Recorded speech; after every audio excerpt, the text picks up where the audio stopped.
Ngayon, sagutin natin ang mga exercises tungkol sa area.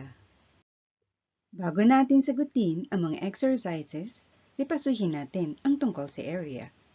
Ang area ay ang bilang ng mga nakapaloob na 1 cm side na parisukat na nagpapahiwatig sa lawak ng isang hugis.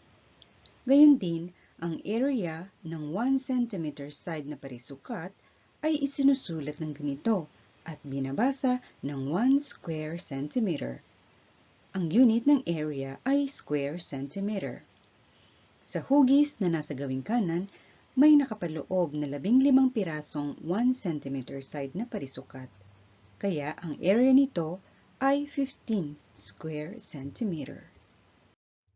Ngayon, pindutin natin ang pause icon at ating sagutin ang mga exercises. Pindutin ang play icon at markahan natin ito ng bilog. Ngayon, magtugma tayo ng mga sagot. Number 1. May nakapaloob na siyam na 1 cm side na parisukat, kaya ang sagot ay 9 square centimeter. Number 2.